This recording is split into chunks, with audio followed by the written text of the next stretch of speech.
What's up guys, Andre here to answer your Twitter questions about Paper Mario Color Splash, because I've been playing the game the last couple of days, and evidently so have some of you, and I know a lot of people are wondering more about the game, like some of the specifics, as well as my early impressions of it, especially in comparison to, say, Sticker Star. Now before we start, I do want to mention there will be no major spoilers in this, so don't worry. In fact, the video we show in the background will only be showing video we've already shown before, so if you don't want any spoilers at all, just maybe not watch a video, like just put this on in the background or something. Alright, so let's go ahead and hop in here, and first off is one from Jack who asks, how many times while playing it did you consider throwing up? So of course this is in reference to my review of Sticker Star, a game which I really did not like at all, and a lot of people think this game looks like Sticker Star 2, which to be fair, it does at first. So I'm happy to report that I have not felt like throwing up at all. Secondly, along those same lines, the guy who does stuff asks, is the game complete trash? And I'm happy to say it is not. So now that we have the requisite questions out of the way, let's move on to the meat of the matter. And first up is one from Trevo, I believe, who asks, does it run at 60 frames per second? And from what I can tell, it does not. I even went through frame by frame in my video editor, and it does appear to be running at 30 frames per second. Happily, it is a rock solid 30 frames per second with only very, very seldom slowdown. And even then it's barely noticeable. Nintendo asks, is there off-TV play? There is. You can press, I believe it's a minus button, or maybe it was a touchscreen button, I can't quite remember, and it will switch it to the GamePad. Stevo-Dude7 asks, does this game have save files like past Paper Mario games? Unfortunately, it does not. It only has one save file per profile. So if you want to have multiple save files, you will have to use different Wii U profiles, which is a little bit annoying, but not a big deal, I think. Andreas Lopez asks, is it compatible with Amiibo? And unfortunately, from what I can tell, there does not appear to be any Amiibo compatibility at all. Yannick asks, how long is the game and how many levels are in the game? So it's hard to answer how long the game is. For one, I haven't beaten it yet, and for two, I play, on and off, because I'm busy making videos in the meantime, so I want to say I probably put about 10 hours into the game so far, and it seems I'm maybe a third of the way through it. So it looks like a maybe around a 30-hour game, but again, take that with a grain of salt so far, I can't say for sure. He's also wondering how many levels are in the game, and from what I can count, there are 40 in total, with 32 of them being, from what I can tell, the main chapter-like levels, and the other 8 being smaller levels like the Rochambeau temples. Next up is Peace Boy, who asks, does it have great humor like Thousand Year Door and Super Paper Mario, and more specifically, great fourth wall-breaking humor? So, I have to say, this might be some of the best humor in the Paper Mario series, at least right up with the best, being Thousand Year Door. Every line is filled with so much charm and humor, well, most every line, and I'm really just laughing to myself constantly. It is such a clever script. I'm having a great time just going through it and seeing what all the characters have to say. And yes, it even includes occasional fourth wall breaking moments too, so rest assured the script is pretty solid here. Alright, Matthias asks, how long are each of the stages and do they feel linear or is there space for exploration? So I would say on average, most of the stages are probably 45 minutes to an hour long. Some are shorter, some are a little bit longer, but I think that's a good benchmark there, especially given the fact that you'll be revisiting many of the stages to find all the collectibles, or get 100% on it or whatever else. As for there being room for exploration, there definitely is some, but the game so far is pretty linear. I mean, you can hop between stages and do some tasks out of order, but there definitely doesn't seem to be a linear path so far through the game. Stevo-Dude7 asks, do you think the game is longer than Sticker Star was? Seeing as I haven't beaten it yet, and also how I don't recall how long Sticker Star was exactly, I would say it seems to be a similar length right now, but again, I can't say for sure, so. Next, we have Kanisha Mario who asks, should we expect any cards to be similar to the ones from Sticker Star, or more specifically, the stickers from Sticker Star? And yeah, that's a safe expectation. In fact, I would say most of the cards so far seem to be based on that one, with the exception of the Thing cards, of course. So yeah, you have the standard jump attacks, standard hammer attacks, as well as some of the variants, like the spring jump attacks. And even some of the special cards too, or more special cards, like the frog suit, seem to work just like they did in that game. Now there are some new ones here as well, but for the most part, the ones you'll be using most often are like the stickers from Sticker Star. MK Gamer asks, can you explain the battle system in more detail than what we've been told already? Okay, so I don't know what all you've been told exactly, but needless to say, it is pretty similar to Sticker Star in that you select what attacks you want to do based on the cards you found. You then fill them in with paint, which is the biggest difference from Sticker Star. So if you don't have enough paint, you can't fill in the cards you want. And then you then throw those cards into battle, literally by flicking them to the top screen, and Mario acts them out. At which point, it still has the action commands from past games that allow you to increase the amount of damage you do. After that, the enemy then attacks, and you can then defend using the same action commands to increase or decrease the amount of damage that they do. So it is very similar, which means if you run out of cards, you're kind of screwed, except for the fact that you can't actually get more cards during battle by using the battle spinner, I think it's called, where you can spend 10 coins and you'll get a random card from a selection that you can see beforehand. So that does help resolve one of the problems that Sticker Star had with the battle system, where you could just run out of cards and had nothing else you could do. And speaking of Sticker Star, you might recall that it had a similar battle spinner too. Now in that game, it unlocked the potential to attack more than once per turn by allowing you to use 2 or 3 stickers. But this time, it's now an innate ability that Mario gains throughout the game. So for instance, short ways into the game, you get the ability to use 2 cards at once, and you can just use that for every battle, which I think is a pretty big improvement because it streamlines the battle process while also adding a little bit more strategy to each one, in that you now have to think constantly about the order of events you want to do. Next up, we have Silverbask, who asks, do bosses or normal enemies ever get harder to beat as you progress through the game? I have to say so far they do, like specifically in the forest level I played through, there's some huge versions of enemies and they do a lot more damage. With that said, I still haven't had much trouble beating any of them, but they definitely were harder. Next up is Alex IR, who asks, can you use the battle interface without touching the gamepad screen?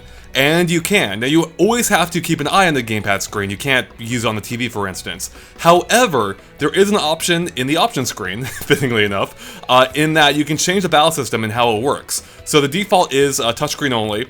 The second option is you can use a touchscreen or buttons instead, so you can use a D-pad or control stick to scroll through them, through your cards, and then press A to confirm. And there's a third option that's advanced touchscreen controls. Unfortunately, in this one, you can't use the buttons again, which I don't understand. However, it does speed up the process, because once you choose your cards, normally you have to confirm the card selection, then you can paint them in. They have to confirm again by flicking them to the top of the screen.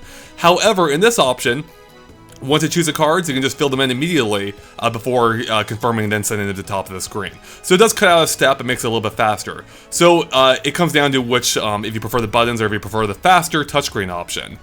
Northern Pixels asks, can you organize your deck to only have cards you like, or does it just keep all of them? It looks a little cluttered. So, unfortunately, there really is no easy way of organizing your deck to exactly how you want it. Of course, you can throw out any cards you don't want, but all the cards you have with you are always in your hand, and that could be up to 100 of them, which is quite a few. Now, there is a way to automatically sort them just by tapping the button on the screen, even during battle, and they'll sort them, I believe, in terms of power, so the strongest cards will be on the left, whereas on the right you'll have your health restoring items. Beyond that, you can also sort them manually by just tapping on a card and moving it around, but that's not really a great way of working with things. So yeah, it can be a bit cluttered. However, I haven't found it to be anywhere near as cumbersome as in Sticker Star, just because sorting them now actually works pretty well. So it hasn't been a big deal yet, but we'll see how it turns out later in the game. At Nintendo Films asks, is the music great? Oh man, it is so great. I've had several themes already stuck in my head, including the battle theme, which just annoyed me in Sticker Star, but it sounds just really pleasant here. And even the opening notes of the battle, like, it just get me so jazzed up to fight these enemies. And I think, I could be mistaken because I don't have a great ear for this, but I do think some of the songs are even orchestrated. It sounds like it at least. Just what I'm getting at is the quality of the music here is fantastic. Next up, we have a question from Generic Username, who's basically wondering if there's some incentive to actually battle this time. Because one of my main complaints about Sticker Star was that there was almost no point to the battles, because you had to use stickers to battles, and then you earn stickers for winning battles. It was basically a pointless loop. So, in this case though, they kind of fixed it, because when you win a battle, you earn these, I forget their actual name, but they're like little hammer points. And what they do is when you get enough of them, they increase the total amount of paint you can hold. So it basically is like leveling up, which basically means that battles are no longer pointless and do give you some incentive to actually go through with them. But on a related note, we have Z2400 who asks, did you ever run out of paint or come close to running out? And that's kind of the thing about the question I just answered, and that's the fact that I've only run out of paint once early into the game. Since then, I've never even come close. Now, I don't know if that's because I actually have been battling this time, because there is an incentive to, and so I've leveled up enough that I won't run out, or maybe it'll become more of an issue later on. But yeah, see, running out of paint so far doesn't seem to be much of an issue, because you get paint refills all the time too, both for winning battles, or just by hammering stuff in the environment. Even like trees will give you green paint. Next up, we have Babo, who asks, what role does a rescue squad play in the game, and how well do you feel they're implemented into the story? So far, my experience with them is that you'll find members in various levels, and you'll often have to find the other members in order to regroup them, at which point you can go back to another level, and they'll help you out in some way there. For instance, in the first level, you'll find, once you find all of them in the other levels, they'll form a staircase you can use to reach a part of the level you couldn't reach earlier. As far as how well they're implemented into the story, they haven't really played a big role in it yet, but maybe that will increase later into the game. Moving on, Matthew asks, how would you compare Huey to other partner characters from past Paper Mario games, like Kirsty? Better, worse, annoying, funny, etc.? So I have to say, despite being a paint can, Huey's actually pretty great.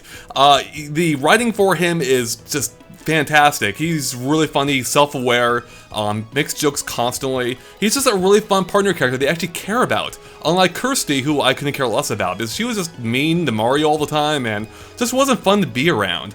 So Hugh is definitely a huge improvement from Kirsty. As for whether he can live up to the partners of past games, like the first 2 Paper Mario games, I can't say for sure yet, but I'm not minding him, so there you go. PK Ben asks, are there any references to past Paper Mario games? Well, you'll be happy to hear, Ben, that there are. For example, when you get a big star in this game, the musical theme it plays is actually the chapter start theme of the original Paper Mario, which is pretty cool. I'll be posting a video of that pretty soon. Sylvos F asks, does the GamePad have in-game sounds I can use my headphones? So the answer is yes and no in a way, because normally there's no sound coming from the gamepad at all, except for occasional sound effects that do accentuate the main sound, such as like when a Shy Guy yells, for instance, it'll come out of the gamepad too, just really driving home the point that Shy Guy's yelling at you. However, if you do plug in headphones, the full sound will come out of them, so rest assured you can use headphones if you want. Next up is Ben, who asks, I heard there were enemy cards in the game and was wondering how they work. Do they function similar to partners? So I guess they kinda do, in that when you activate an enemy card, they'll pop out, they'll attack the enemy, and then they'll stick around and absorb some damage. Now so far, I've only seen them been able to take a single hit, so I don't know if that's only because the attacks are strong enough to take them out, or if they'll stick around if the attack was weak for another turn or so. But yeah, so they do come out, they'll attack and take some damage for you.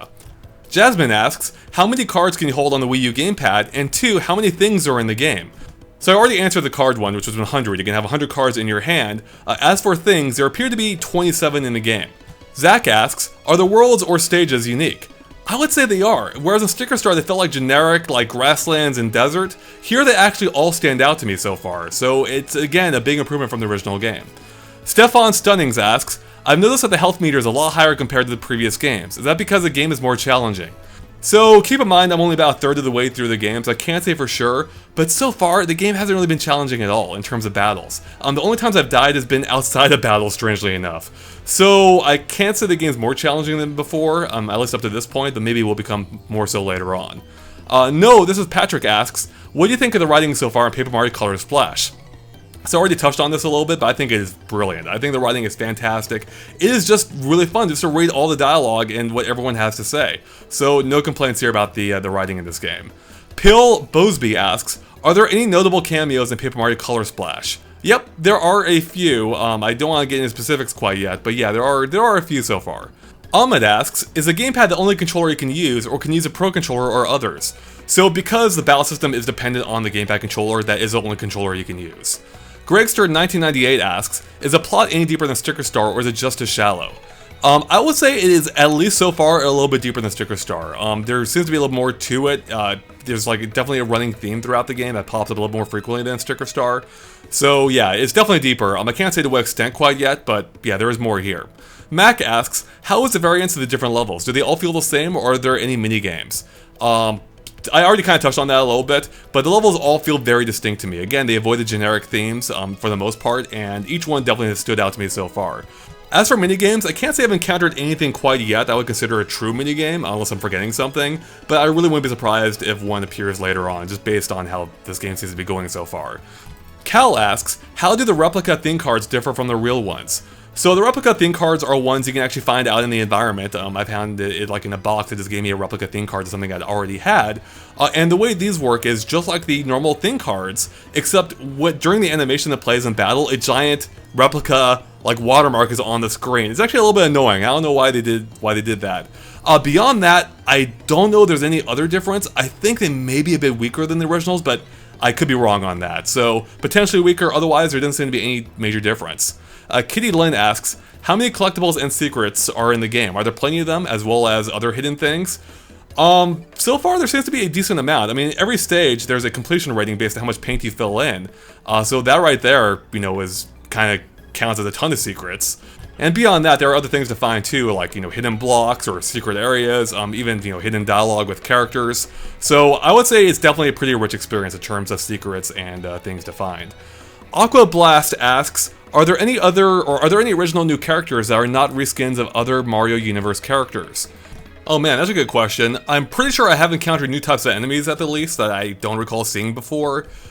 In terms of characters, At the least, most of them do seem to be reskins, but I don't think it's as big an issue as it was in Sticker Stars, because they do seem to switch up the reskins a bit more often, and also I think the writing's just better. I mean, even the reskin characters feel more like characters than they did in Sticker Stars, so it's not as big concern this time around, at least at my point, or at least at the point I'm at in the game so far. Samurai Don asks, are all the NPCs Toads? That kind of gets back to the same question. No, they're not. They do switch it up a lot in this game, so not every NPC is a Toad. Sky asks, are there other bosses other than just Koopalings? Yes there are. I won't say what exactly they've been so far, but rest assured it's not just Koopalings here. Fuzzer Deluxe asks, are thing cards absolutely mandatory for beating boss battles this time? So I actually did check this before recording this video, and it seems like they are, because there was one battle I was trying to beat without having the thing card at that point, and I straight up couldn't even attack the boss. So it does seem like they are still mandatory. With that said, it seems to be far more natural this time, in how you acquire thing cards, in that it doesn't require you going like a wild goose chase, or have it be a really obscure item that you haven't encountered at all yet. Now, again, that's still based on my early experience into the game, but it seems like it so far works a lot better than Sticker Star did. Especially because if you use a thing card before the point at which you need it, it's really easy to reacquire them in this case. Either by going back to where you found it originally, or you can just go into town and you can repurchase things that you've bought before. Next up, Nick Duty asks, do you think Color Splash is a step in the right direction for the Paper Mario series? So that's kind of getting into more review territory, so I'll be a little bit vague with this, especially because I haven't beaten the game yet. But I would say, at the very least, it is a step in the right direction, or at least a step closer to the right direction. Definitely an improvement over Sticker Star so far. Now, before we move on, I want to mention that there will be a very, very, very slight spoiler here. So if you're afraid of any spoilers at all, tune out now. Again, I don't think it's a big deal, but if you are afraid of spoilers, stop the video right now, because we're going to give it a mild one. SteveODude7 asks, I was wondering if Paper Luigi is in this game. I'm pretty sure he is, but I'm wondering if you've seen this yet. So I can confirm that Paper Luigi is in fact in this game. We've seen him, he's there. Alright, finally we have Jammer who asks, simple question, are you having fun? I can actually say I am. Now I'll get a hold final judgment, of course, until our review, as well as, having beaten the game. But at this point into the game, I actually am having fun. I've had trouble putting it down even. So, I really hope that holds up for the rest of the game, but at this point it seems promising, which is great, because at this point I was basically hating my life as Sticker Star. So there you have it, guys. That's pretty much all the questions I could answer or have time to answer. Although there is one no one asked, which I'm surprised by, but some of you may be wondering, when is the review? And the review will be going up on Wednesday, October 5th at 8 AM Pacific time. So make sure to stay tuned for that, as well as other things from Color Splash coming up soon as well. So thanks guys for watching, and of course keep an eye on GameXplain for lots more on this game and other things gaming as well. Catch you later, bye.